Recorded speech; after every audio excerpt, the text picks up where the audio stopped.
¿cómo fui salvo? Y el ser humano, una de las cosas que se pregunta es, ¿cómo puedo llegar a ser salvo? Una de las cosas que se pregunta es, ¿cómo puedo lograr y obtener esa salvación? Y lamentablemente, la humanidad en lo que piensa es en méritos humanos, abraza rituales, filosofías y lamentablemente por mucho tiempo va en pos de eso. Nosotros acá queremos ver a la luz de la palabra de Dios cómo a través de la verdad de Dios, a través de la verdad de la palabra de Dios, Jesucristo hizo absolutamente todo. Y la obra perfecta de Cristo satisfizo la justicia de Dios. Y para que nosotros en este momento podamos ver eso, vamos a verlo a través de 3 doctrinas. Vamos a ver cómo nos va. Bueno, me dijeron que tengo que estar viendo ese reloj y hay unos numeritos ahí a los que tengo que cumplir. Pero las 3 doctrinas que vamos a ver, que se las quiero mencionar de antemano, yo sé que ustedes la tienen ahí en sus hojas. Tal vez a algunos de nosotros nos es muy familiar esos términos y tal vez podemos dar una definición concreta o sencilla de esos términos. Tal vez para otros las conocemos, las hemos escuchado, pero si nos pidieran una definición puede ser que las mezclemos, pero que la verdad la conocemos. Y tal vez para otros es algo que vamos a escuchar por primera vez y entonces que también sirva para cualquiera de todos los casos que hemos mencionado. Y lo que vamos a hablar es, vamos a estar hablando de la doctrina de la propiciación, de la imputación y de la redención. Y cómo a través de esas 3 grandes verdades, a nosotros nos tiene, y al ser humano le tiene que quedar claro que la obra de Cristo es perfecta. Y que es la respuesta que nosotros como seres humanos, es la respuesta que necesitamos. Es la respuesta que suple casualmente ese interrogante, ¿cómo poder ser salvo? Y entonces, en la idea en la que nosotros vamos a estar pensando a lo largo de todo este estudio, a través de esas 3 verdades, es que la obra de Cristo es perfecta ante el hombre, el ser humano, que es pecador, que está casualmente caído en ese pecado, y entonces la obra de Cristo es perfecta para este hombre pecador y suple la necesidad de él. Y lo que es sumamente importante, la justicia de Dios tiene que ser satisfecha. Y eso lo logra la persona de Jesucristo.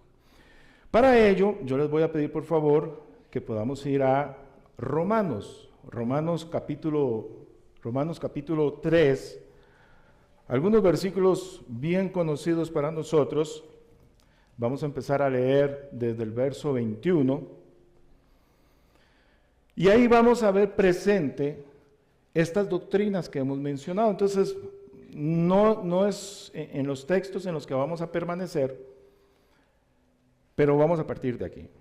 Entonces dice Romanos 3:21, pero ahora, aparte de la ley, se ha manifestado la justicia de Dios, testificada por la ley y por los profetas, la justicia de Dios por medio de la fe en Jesucristo, para todos los que creen en Él, porque no hay diferencia.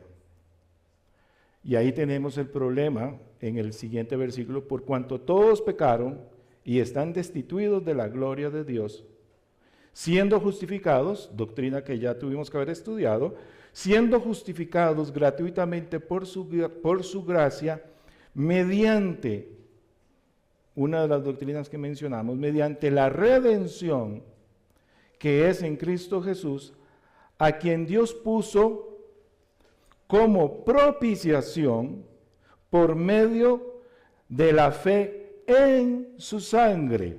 Ahí están las tres doctrinas que queremos estudiar hoy. Solo que este señor las puso en un orden diferente. Tenemos la propiciación, la fe en su sangre y la redención. Eso es lo que queremos pasar a estudiar. Y cómo esta obra de Cristo perfecta le suple al ser humano toda necesidad para que la justicia de Dios se vea satisfecha. ¿Por qué la justicia de Dios? Porque es lo que estamos leyendo en el verso 22, por cuanto todos pecaron, están destituidos. Y el ser humano tiene un problema. Tiene que pagar por lo que hizo. Y lamentablemente busca cómo solucionar eso, cosiendo hojas de higuera, como hicieron nuestros padres Adán y Eva. Y simplemente, esa es una solución burda, es una solución banal, es una solución simple, imperfecta, frente al problema. Y entonces, vamos al primer punto de lo que nosotros tenemos, y ustedes tienen ahí en sus hojas una palabra para completar, que la van a tener ya pronto aquí, subrayada, ¿verdad? Y vamos a estudiar lo que es la propiciación, y entonces, la propiciación es lo que satisface la justicia de Dios. ¿Cómo lo vamos a hacer? Vamos a pasar a leer una serie de versículos primeramente. Luego de leer esos versículos, este señor se va a tomar unos instantes para referirse a esos versículos que hemos leído. Ustedes los tienen ahí, ¿verdad? Los versículos, comenzamos con el que tenemos acá en Romanos capítulo 3, ¿verdad? Romanos capítulo 3, verso 25, y entonces leemos ahí la primera parte de este versículo que dice, a quien Dios puso como propiciación. Es una palabra que tenemos que pasar a explicar, ya la vamos a explicar brevemente, ¿no? Pero está haciendo referencia a una práctica, a una acción que el pueblo de Israel tenía dentro de todo su sistema de ley. Y en donde el apóstol Pablo nos está diciendo, Jesucristo es la propiciación. Tenemos que definir ese concepto. Bueno, entonces, luego de ese tenemos Hebreos, capítulo 9, verso 22, y entonces Hebreos 9:22 nos dice a nosotros, y casi todo es purificado según la ley, ¿con qué? Con sangre. Y algo sumamente trascendental, sin derramamiento de sangre, no se hace remisión o no hay perdón, no se hace remisión. Entonces tenemos, Cristo es la propiciación. Cuando todavía no hemos definido el concepto, tenemos el hecho de que tiene que haber derramamiento de sangre para que haya perdón.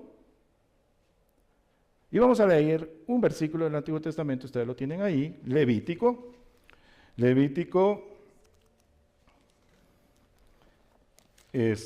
capítulo 16, verso 15. Primero lo leemos y luego nos ubicamos en el contexto. Después degollará el macho cabrío en expiación por el pecado del pueblo y llevará la sangre detrás del velo adentro, y hará de la sangre como hizo con la sangre del becerro, y la esparcirá sobre el propiciatorio y delante del propiciatorio. Ok. Entonces ya ahí tenemos la palabra que nosotros vimos allá en Romanos. Aquí vemos que del que está hablando es del sumo sacerdote, que tiene que tomar esa sangre, y dice ahí, hacer expiación. La palabra ahí, expiación, en el hebreo, es la palabra kafar, que eso no significa nada para nosotros. Sin embargo, es posible que algunos de nosotros, si tiene relación con judíos o con Israel o algo por el estilo, hayas escuchado una fiesta que ellos celebran, y ellos celebran la fiesta de Yom Kippur o Yom Kifur. Literalmente sería Yom Kifur. Yom es día y Kifur es de donde viene, esa palabra viene de esta que les estoy diciendo, que es kafar, y kafar es la que vos y yo tenemos aquí traducida como expiación. Yom Kifur es el día de expiación. Cuando los judíos hablan de el Yom Kifur, están hablando de este texto que estamos leyendo acá en Levítico 16:15, en donde esa fiesta se hacía, esa fiesta se hacía una vez al año, en donde el sumo sacerdote tenía un corderito de un año, tenía que estar en estado perfecto, sin defecto, víctima, no había cometido absolutamente nada de ese animalito, pero ese animalito era tomado, era sacrificado en el altar del sacrificio, que estaba en la parte de afuera, si estamos hablando del tabernáculo o del templo, pero estaba en la parte de afuera, en el patio, en el atrio.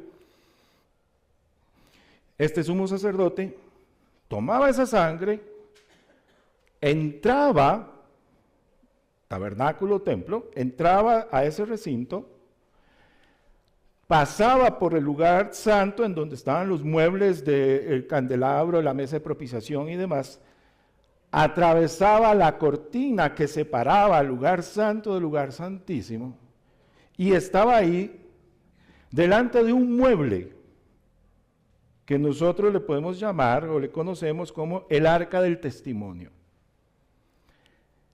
Ese mueble tenía una tapa. Esa tapa es la que estamos leyendo acá cuando dice que y llevará la sangre detrás del velo adentro, y hará de la sangre como hizo con la sangre del becerro, y la esparcirá sobre él, sobre la tapa, sobre el propiciatorio. Lo que sucede con esa tapa es que esa tapa tenía sobre ella 2 querubines, en donde, bueno, la escritura los describe, pero dentro de las características de esos querubines tenían unas alas hacia arriba, un querubín enfrente al otro, las alas se unían en la parte superior. Este sumo sacerdote, una vez al año, tomaba la sangre de ese corderito, la derramaba sobre esos querubines que formaban parte de esa tapa, que es el propiciatorio, y esa sangre corría, se deslizaba sobre ese mueble, sobre el arca del testimonio. Lo que debemos de recordar es que dentro de ese lugar, que le llamamos el lugar santísimo, ahí moraba Dios. Ahí moraba Dios. Y el sumo sacerdote llevaba la sangre de un animal inocente, la derramaba sobre la misma presencia de Dios, y cuando esa sangre quedaba sobre o se deslizaba sobre el propiciatorio, lo que estás leyendo, o leíamos ahí, pero lo que anotaste en tu hoja de bosquejo, la justicia de Dios se veía satisfecha. Es decir, la ira santa de Dios por el pecado, estamos hablando del pueblo de Israel, por el pecado del pueblo de Israel, la ira de Dios se aplacaba. Porque la sangre inocente, bueno, era una, pero porque, o sea, una sangre que no tenía pecado, por ende, por eso decimos una sangre inocente, satisfacía la justicia de Dios. Cuando nosotros leemos en Romanos y estamos leyendo que Cristo es nuestra propiciación, es porque lo que Él hizo en la cruz, y ya lo vamos a ampliar más en el punto 2, lo que Él hizo en la cruz satisfizo esa justicia. Lo que sucede es que en el Antiguo Testamento, en los días de la ley, porque la palabra kafar literalmente significa cubrir, pero la sangre de Cristo no cubrió. Juan el Bautista dijo, cuando lo vio, he ahí el Cordero de Dios que quita. Los corderitos aplacaban la ira de Dios por un año. Pero la sangre de Cristo fue su obra perfecta, una vez y para siempre. Satisfizo la justicia de Dios. Y entonces por eso, de ahí era que pues explicábamos o mencionábamos la palabra en hebreo, kafar, porque literalmente significa cubrir, pero es en la obra de Cristo, Él quitó el pecado. Él fue esa obra perfecta. Por eso leíamos Hebreos, en donde leíamos que no hay perdón de pecados, o sea, sin derramamiento de sangre no hay remisión. No lo hay. Alguien tenía que pagar, alguien lo tenía que hacer.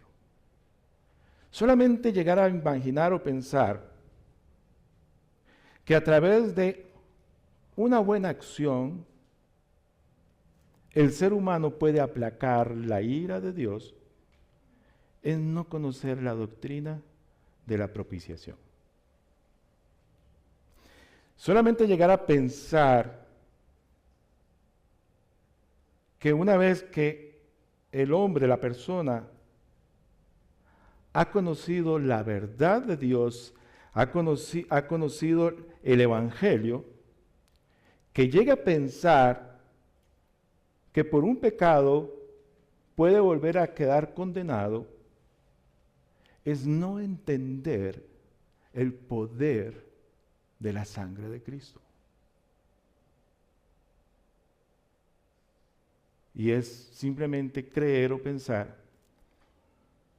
que cual sean las virtudes o las bondades mías, que a través de eso voy a encontrar méritos delante de Dios. Entonces, hoy puedo, si he conocido el Evangelio, hoy puedo estar seguro de lo que soy, de lo que tengo, porque la justicia de Dios fue satisfecha por la obra perfecta de Cristo. Bueno, pero no solamente tenemos eso. Vamos al segundo punto, la imputación. Y ahí en la imputación lo que tenemos es que la imputación es la acreditación de la justicia divina. Entonces, es decir, saldamos las cuentas. A Dios se le pagó lo que había que pagarle. Vamos a ir a ver qué es. Entonces vamos a hacer la misma dinámica. Vamos a leer primero los textos que tenemos ahí. Tenemos Hebreos 4, sí, Hebreos 4 es uno de los que vamos a leer. Pero la misma dinámica, primero leemos los textos. Hebreos 4:15, perdón, dice, porque no tenemos sumo sacerdote que nos pueda, porque no tenemos un sumo sacerdote que no pueda compadecerse de nuestras debilidades, sino uno que fue tentado en todo según nuestra semejanza. Pero el punto en donde deseo hacer énfasis, pero sin pecado. Como el corderito que veíamos en el punto anterior. Sin pecado. Tenemos 2 Corintios, también bien conocido, 2 Corintios 5:21, ¿correcto? Entonces, déjame llegar a 2 Corintios 5:21 y nos dice lo siguiente la Escritura: al que no conoció pecado, por nosotros lo hizo pecado, para que nosotros fuésemos hechos ¿qué? Porque la justicia de Dios se ve satisfecha, somos hechos justicia de Dios en Él, no por méritos nuestros, en Él. Y yo les invito a ir a Mateo 27,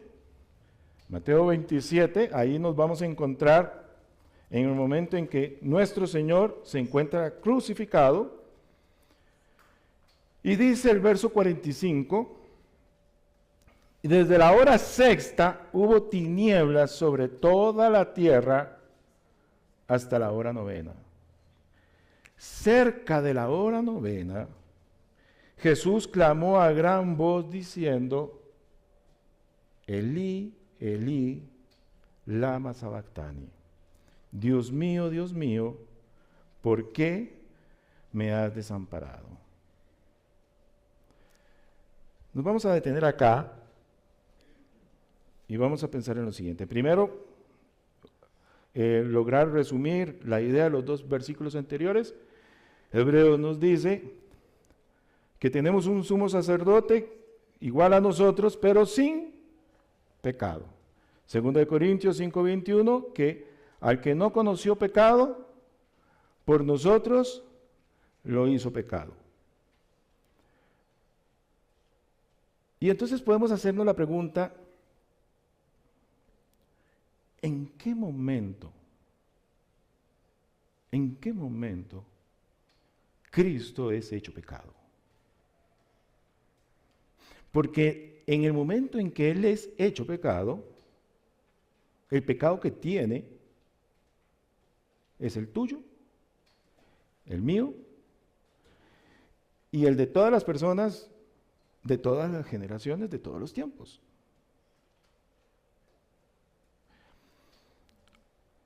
Una de las cosas que le irritaba a los fariseos cuando nuestro Señor caminaba en esos caminos polvorientos, imagino yo, o por lo menos así lo dicen muchos predicadores, bueno, asfalto no creo que hubiese, pero en esos caminos polvorientos de Jerusalén, una de las cosas que le irritaba a los fariseos es que nuestro Señor se dirigiera al Dios creador soberano de todas las cosas, se dirigiera a Él como ¿qué?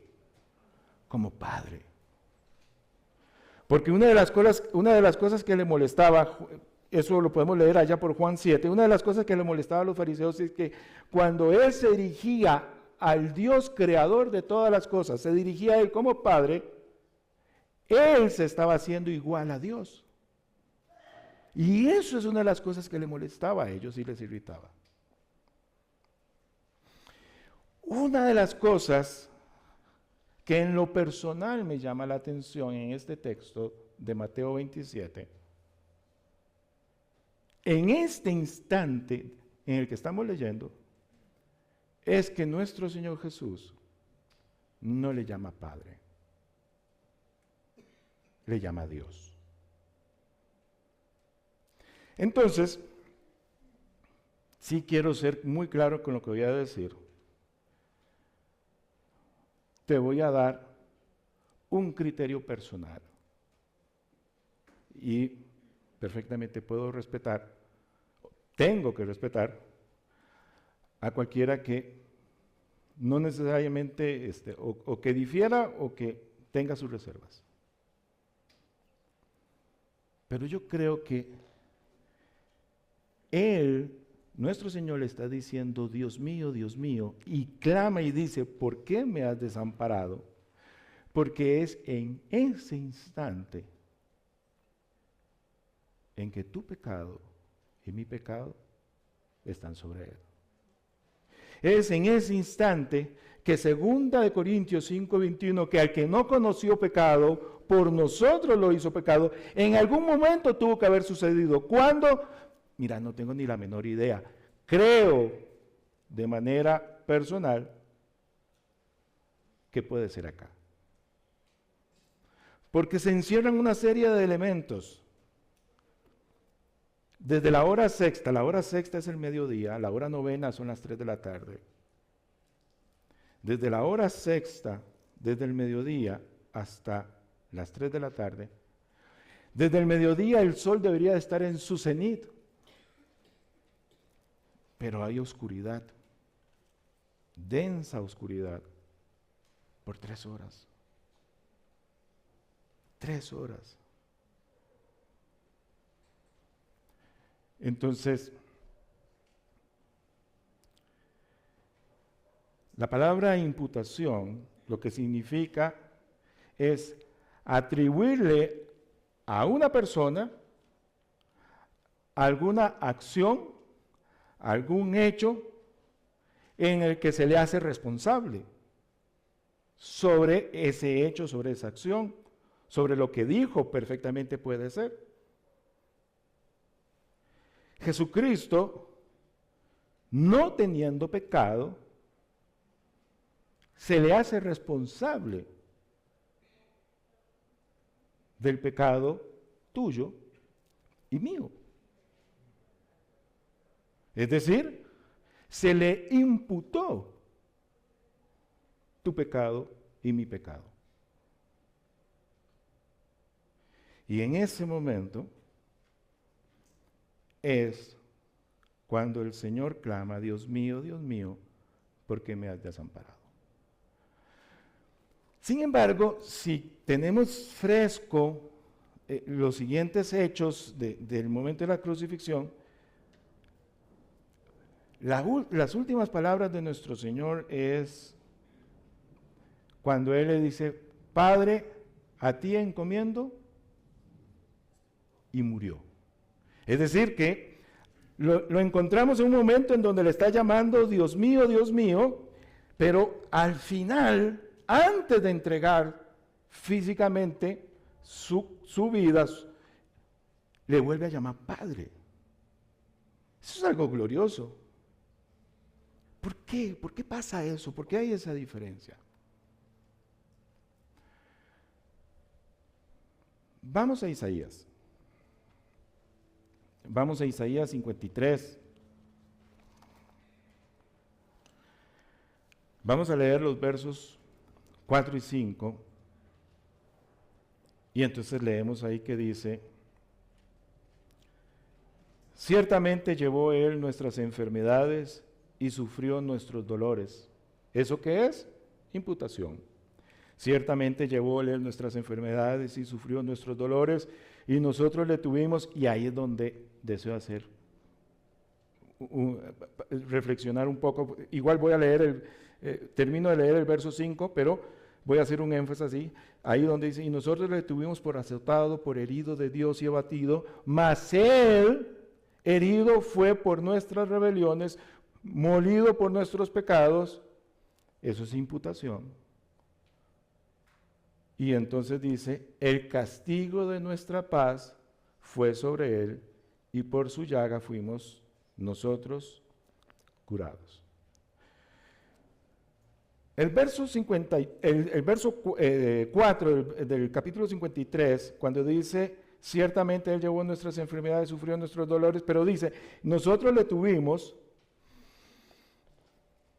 está en primera persona plural, está hablando Isaías claramente, pero quiero pensar que está hablando un israelita. Y desde ese enfoque, tal vez en la forma más simple humana, él dice, nosotros, bueno, haciendo ya la relación directamente con la persona de Jesucristo en la cruz, ¿verdad? Pero está diciendo, nosotros lo tuvimos por azotado. Quisiera que pensáramos en aquellas personas que estaban, en aquellos que todavía no creían en él, y demás, pero aquellas personas que estaban alrededor o cercano a eso, en el momento de la crucifixión, es donde dice, a otro salvó y él no se puede salvar.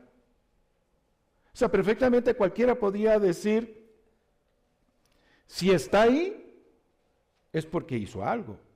Si está ahí, es porque está pagando lo que hizo. Eso es lo que quiero entender tal vez con las palabras del profeta cuando dice, nosotros lo tuvimos por azotado. Es decir, muchas de esas personas que estaban ahí pudieron haber pensado, si llegó hasta ahí es por algo. Pero lo están haciendo responsable a él de actos que él tuvo que haber cometido. Pero el profeta inmediatamente nos dice en el verso 5, mas él herido fue por nuestros pecados. Es decir, él no fue azotado absolutamente por nada de lo que él hizo. No está ahí por las malas decisiones o por las consecuencias de sus actos. No. Él está ahí porque al que no conoció pecado, por nosotros lo hizo pecado. Él está ahí porque se le ha imputado, se ha cargado sobre él de lo que nosotros somos responsables. Y entonces, mas él herido fue por nuestros pecados, por nuestras rebeliones, molido por nuestros pecados. Y nosotros hemos logrado tener la paz de Dios. Pero dice ahí, el castigo de nuestra paz fue sobre él. Por eso le hemos llamado a este punto la acreditación de la justicia de Dios. Alguien tenía que pagar. La salvación es gratuita para nosotros, sin duda. Pero alguien tenía que pagar. Cuando nuestro Señor Jesucristo está en una casa y le traen el paralítico que le rompen el techo y le bajan, lo bajan y demás, y él le dice al paralítico, tus pecados te son perdonados, y él siendo Dios sabe de que las personas que le están oyendo están cavilando ahí en sus mentes diciendo, ¿quién es este? Solo Dios puede perdonar pecados. Él le pregunta a la multitud, ¿qué es más fácil? ¿Decir que tus pecados son perdonados o decirle levántate y anda? Sin embargo, yo te hago la pregunta. ¿Qué fue más difícil o qué tuvo, vamos a ver si la puedo redactar bien, o qué tuvo un mayor costo para Jesús? Cuando él dijo, levántate y anda, es parte de su esencia, su poder soberano. Sanarlo no le costó nada a nuestro Señor, no le implicó ningún esfuerzo. Pero decirle, tus pecados te son perdonados, si lo ponemos en un plano humano, comprometía al Señor a decir, tengo que llegar hasta la cruz, porque tengo que ir a pagar por ese pecado. Vamos a Hebreos capítulo 9, el que ustedes tienen ahí, no lo tienen anotado, perdón, pero creo que ya está dispuesto. Sí, Hebreos 9:24. Mira lo que dice ahí Hebreos 9:24. Dice, porque no entró Cristo en el santuario hecho de mano, figura del verdadero, sino que en el cielo mismo para presentarse ahora por nosotros ante Dios, y no para ofrecerse muchas veces como entra el sumo sacerdote en el lugar santísimo cada año con sangre ajena. De otra manera, le hubiese sido necesario padecer muchas veces desde el principio del mundo. Pero ahora en la consumación de los siglos se presentó una vez para siempre por el sacrificio de sí mismo para quitar de en medio, ¿qué cosa? El pecado. Tratemos de entender esto, porque nosotros estamos leyendo Hebreos 9:24 y estamos leyendo que Cristo entró al tabernáculo no hecho de manos, sino a ese tabernáculo celestial, y que Él entró con su sangre. ¿Cómo puede ser Él la víctima y ser Él el sumo sacerdote? Humanamente no te lo puedo explicar, pero Él está siendo el sumo sacerdote y está llevando la sangre de la víctima inocente que es Él. Y así como el sumo sacerdote, cuando leíamos en Levítico, el sumo sacerdote tomaba la sangre del cordero inocente y la llevaba hasta el lugar santísimo, más allá del velo, y derramaba la sangre sobre el propiciatorio, nuestro Señor, mientras en la tierra nosotros le estamos leyendo que está desde la hora sexta hasta la hora novena en densas tinieblas y clamando, Elí, Elí, lama sabactani. Mientras eso está sucediendo en esta tierra, no sé, porque no te lo puedo afirmar, pero de alguna forma simultánea, Él como omnisciente que es, si sumo sacerdote está entrando al tabernáculo no hecho por manos, llevando su sangre, la que ha derramado en el Calvario, para que sea derramada sobre ese propiciatorio que está en ese tabernáculo no hecho de manos, y es ahí en donde la justicia de Dios recibe el pago por la falta de nuestro pecado, porque la paga del pecado es ¿qué? Eso es lo que él estaba viviendo. Pero se está acreditando a nuestro favor. ¿Cómo la obra de Cristo no va a ser perfecta? ¿Qué mérito humano puede ser superior a la sangre de Cristo? ¿Qué mérito humano puede ser superior?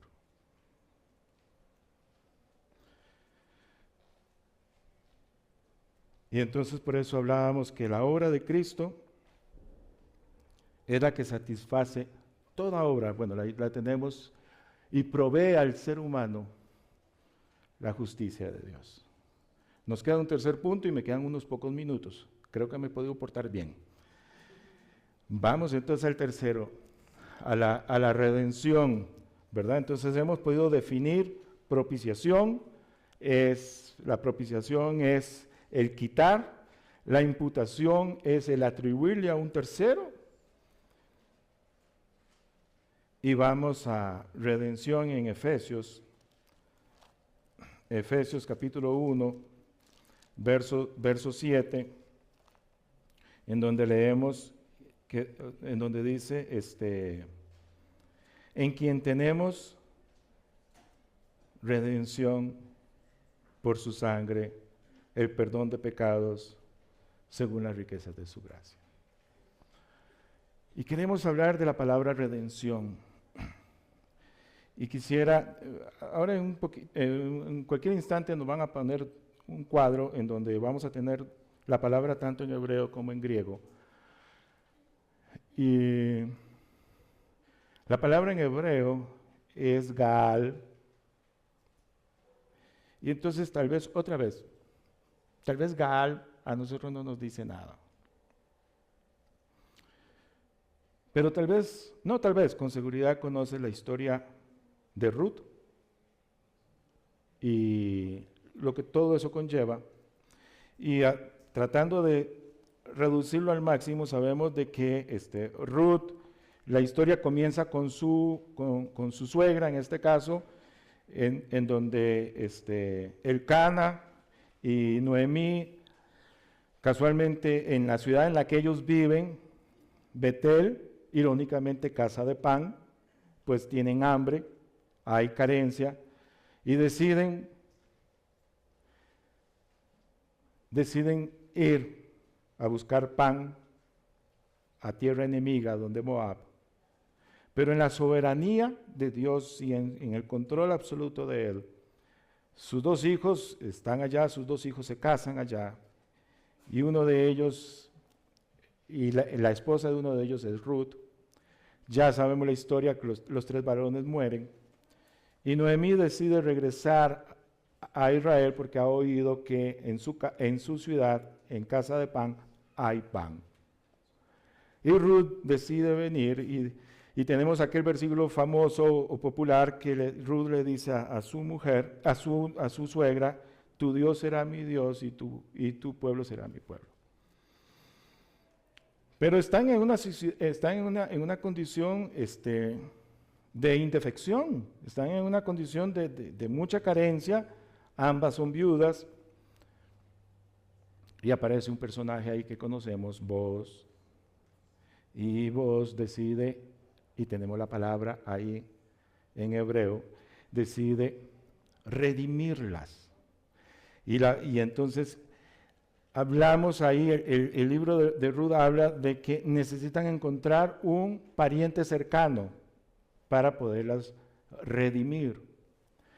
Y la palabra en hebreo para pariente cercano es Goel. Y Goel viene de Gal, que de redención. De ahí por eso les comparto la palabra en hebreo. Y este pariente cercano, que termina siendo Booz, al final sabemos que pasan ahí algunas peripecias, pero termina siendo Booz decide hacerse responsable de ellas y sacarlas de esa condición de indefección, tomando él a Ruth como su esposa y haciéndose responsable de ellas. La Escritura nos dice que Jesucristo es nuestro Goel, nuestro pariente cercano. Y ahí hay algo sumamente importante, y es que lo que Cristo hace por nosotros, porque todavía no estamos hablando del término en el Nuevo Testamento, pero lo que Cristo hace por nosotros no es de alguien desconocido, o no es de alguien que no tiene una relación con nosotros. El que nos redime, el que nos saca, pues estamos hablando de Ruth de una condición de indefección, a nosotros de una condición de condenación, pero el que nos saca de esa situación es alguien que es cercano a nosotros, que es un pariente cercano. De ahí la importancia, que esa es otra doctrina, pero de ahí de la importancia de que la segunda persona de la Trinidad se hiciera hombre. Se hiciera hombre, bueno, por dos razones dentro de lo que hemos podido hablar en este momento. Una, si él no era 100% hombre, no tenía sangre que derramar, no tenía sangre que presentar. Pero en el caso que estamos hablando, al ser hombre, también es parte de nosotros, de la raza humana, es un pariente cercano. Es decir, que el que nos redime no es alguien totalmente desconocido, ajeno a nosotros, es cercano. Y la palabra que tenemos en el griego, lo que significa la palabra en griego es aquel que es sacado puntualmente del mercado de esclavos para ser libre.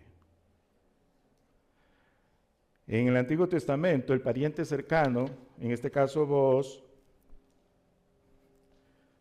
las saca a estas damas de esa condición en la que se encontraban para darles seguridad, provisión. Y en el Nuevo Testamento la doctrina lo que nos enseña es que somos sacados del mercado de esclavos para ser libres. Y entonces, esa acción de Dios en donde un pecador condenado que no tiene ninguna posibilidad de hacer absolutamente nada, viene la persona de Jesucristo, compra paga nos hace libres, y al hacernos libres, la justicia de Dios es proclamada a los demás. Y entonces tenemos ahí las tres ideas para concluir, si las podemos tener. Ahí las tienes. Y entonces la propiciación mira hacia arriba, hacia Dios. ¿Por qué mira hacia arriba? Porque satisface la justicia de Dios. La imputación mira hacia adelante, porque al momento en que Cristo asume nuestra culpa, nos da a nosotros un sentido, una dirección. Y la redención mira hacia atrás, porque nos hace conscientes de dónde Dios nos sacó y nos hace libres. Amén. Vamos a orar.